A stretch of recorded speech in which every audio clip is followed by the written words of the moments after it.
No Facebook, Instagram, or WhatsApp for 6 hours. Facebook blames a technical glitch for its worst global outage in years. Are we too reliant on social media to communicate and do business? And has Facebook become too powerful? This is Inside Story.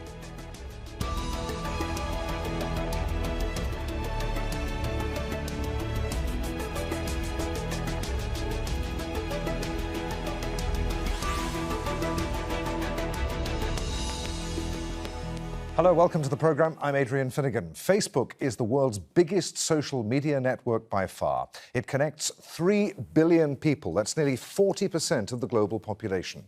Many use Instagram and WhatsApp as well, both owned by Facebook. But for several hours on Monday, no one could communicate or share content on the company's platforms. Facebook apologized and blamed a technical glitch.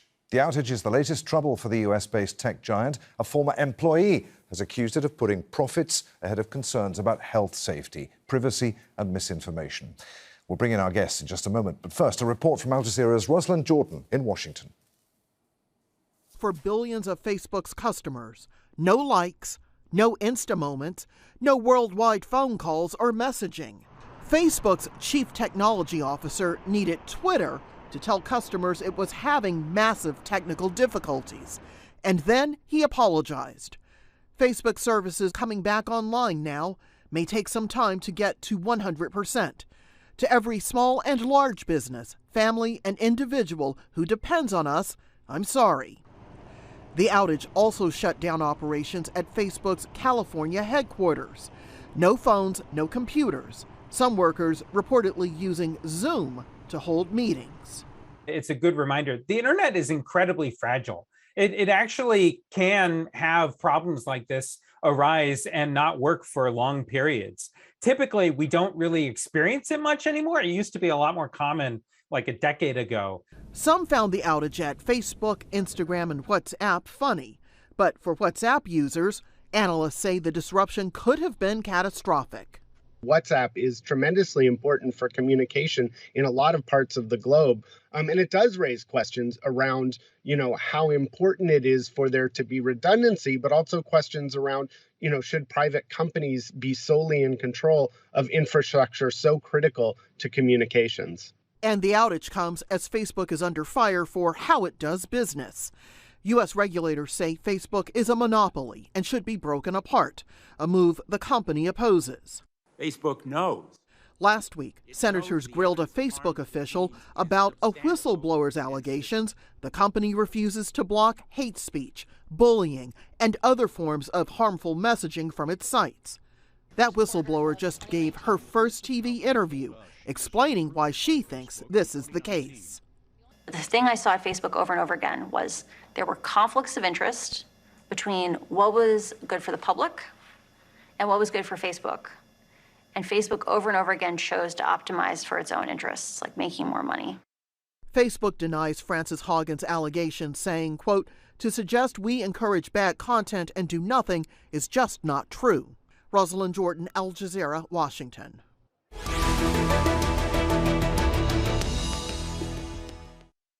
All right, let's bring in our guests for today. In Brussels, Estelle Massa, who is Europe Legislative Manager and Global Data Protection Lead at Access Now. In London, joining us is Alp Toker, founder and director of the internet monitoring organisation NetBlocks. And from the Dutch city of Maastricht, Catalina Goanta, who is Assistant Professor in Private Law and Technology at Maastricht University. Welcome to you all. Alp, I'm going to start with you. It's interesting that Facebook's statements on the outage on Monday have said nothing about potential malintent. Was this just human error, a technical failure, or could it have been sabotage? Well, Adrian, the timing was very unfortunate, to say the least. This outage was very serious, perhaps unprecedented, lasting some 6 hours and having global impact. And it came just as these hearings are being made, the Select Committee in the US Congress, and there are these whistleblower complaints about practices at the company. So this is exactly when the company needs to have its stuff together. Yet suddenly we see this full impact outage affecting not only the company's main product, Facebook, but also Instagram, WhatsApp, and its messenger service. So the timing is awful. It will have raised a lot of questions. Is this a coincidence? But ultimately, there is a technical explanation for what happened. So at the moment, that's what the company has gone with. And that is consistent with what we've seen as well on the wire.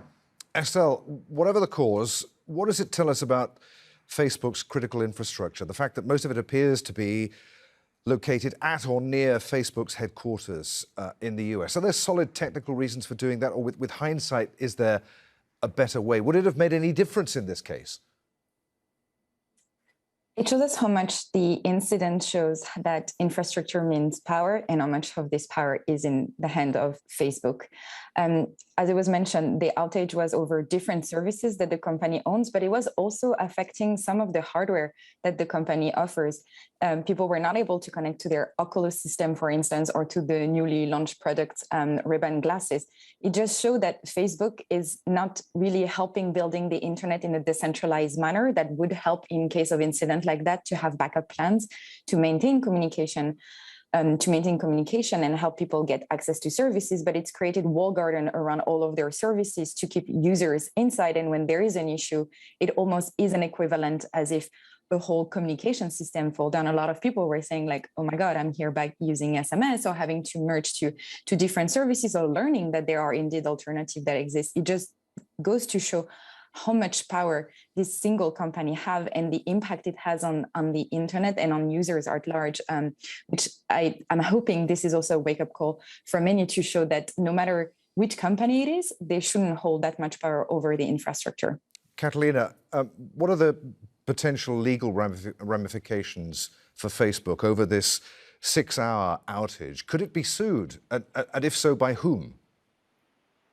Yeah, so as we have heard before, there are going to be ramifications. Right now, it is very early to say how deep and how wide these ramifications will be. But let me just take you through two very specific examples.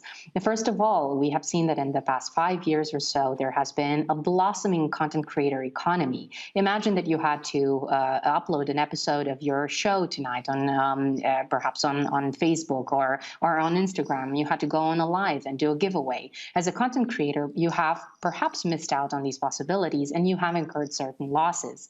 The same goes for the example of all the many companies that are now really creating customer content and customer care on WhatsApp and on Facebook Messenger. And all of these companies perhaps had to go through finding alternatives, and those alternatives might cost. So these are damages that would indeed, depending on the jurisdictions, give these companies and individuals, freelancers, give them the opportunity to sue Facebook for sure. Alp, in hindsight, was Facebook naive to have had all its platforms using the same critical infrastructure? Do integrated digital businesses need to be structured in that way? Why does Facebook do it like that?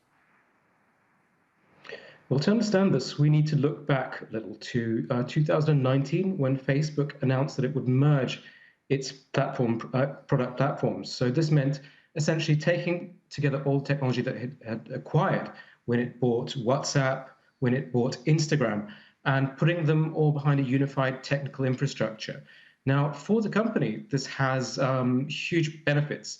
This means maintenance overhead can be reduced because you now have one DevOps team, operations team maintaining these services. It also has an advantage for advertising technology and understanding your customers. So this means Facebook can accumulate more data about users and unify that data or correlate it between platforms if necessary to actually understand the behavior of the users. So those are business benefits for Facebook, but they come with this great negative attached, that you now have much more centralization and you have more single points of failure. So that means if one thing breaks in one place, you suddenly lose all your platforms, they all go offline, you've put all your eggs in one basket. So depending on where you look at this from, that's a lose-lose because that's both losing users' data privacy and handing that over to companies, and it's reducing the resilience of that infrastructure. But perhaps if you're at the company, it's more of an even battle where you're trying to decide how can we bring together these services and collect more data without necessarily removing that resilience. So overall, it's going to be difficult for Facebook to fight this one, especially after what happened on Monday, because it's really shown what the problem is with bringing together so many major platforms under one roof. Estelle, picking up on what you were saying just a few moments ago about the company becoming too big, too powerful, too important to too many people, and this is going to fuel further the argument for breaking Facebook up, isn't it?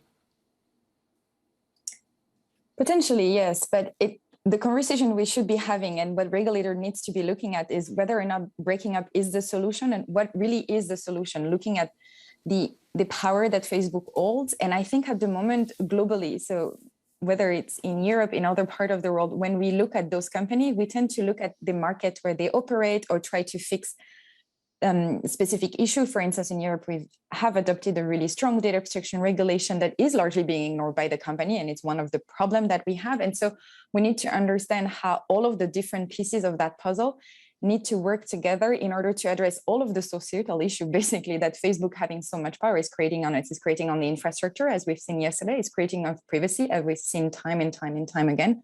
It's creating on discrimination issue, et cetera, et cetera. And so there's probably maybe not a single solution to all of those